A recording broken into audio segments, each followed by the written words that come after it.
Alright, I'm working on the exhaust system for the Honda Element, which is right there behind me. The little backstory to it: the catalytic converter got stolen from the car. So when they did that, it messed up the entire exhaust system. So I'm basically redoing everything from scratch. The original parts are very difficult or expensive to come by, so I'm just going with the custom made, because custom, better, right? Handmade, so to speak. So one of the things that I need to do is to add an oxygen sensor to this pipe. For now, I'm just concentrating on single oxygen sensor, which is the front one. Later on, when I add the catalytic converter somewhere here, after the flex pipe, I'll put one more oxygen sensor there as well. So one way of doing it, if it doesn't stop moving around, anyways, one way of doing it, that is, I guess, fairly easy. The way I figured out is to get a nut with the proper thread. I bought a bunch of them because I need them for different projects, but I just got this stainless steel nut, and all I'm gonna do, just add it to this thing. Then the oxygen sensor, which is the cheapest one I could find on eBay, that has 4 wires, will simply thread in.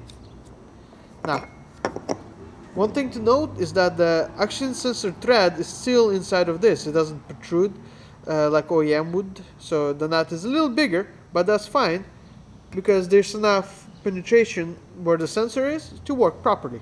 So I'm not concerned about that. The nice thing it does is that I don't have to make the hole as big as the thread to put it in. I just need to make it as big as the sensor to put it in. Makes a little difference. Makes it much easier. So basically I need a 1/2 inch hole to put the sensor in, and as you can see, it's like a 1/4 inch bigger, so it makes it nice. So that's what I'm gonna do. So let's see how it comes out. I picked a spot here, and that's where it's gonna be for now. We'll figure out later. So for now, I wanna tack it in place, weld it somewhat in place, and then I'll drill a hole in the middle, do what I need to do to make it work, and put the sensor back in. I thought to share the progress of the weld of the nut. So as you can see, it's actually working. Let me show you this side. It's coming together. It's not the best, but it's gonna work. The only thing to note is that because of the nut size, here at the outer edges, there's gonna be a gap. Nothing you're gonna do about that, just fill it in. But otherwise, it should be all good, just like that.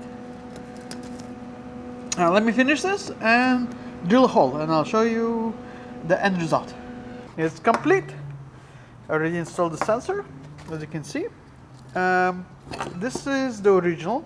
Whatever is left over, you can see by the sawzall mark. That's where they were trying to cut it until they got to this point.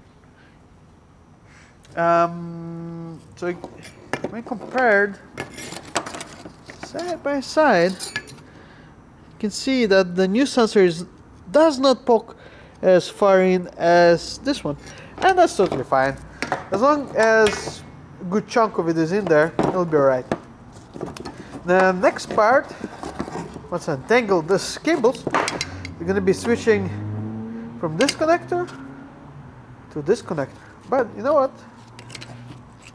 Oh, they close, but not close enough.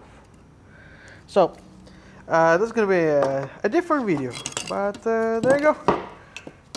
Our 2 sensors in, this is done, and it's ready to be burned into the car. Thank you for watching.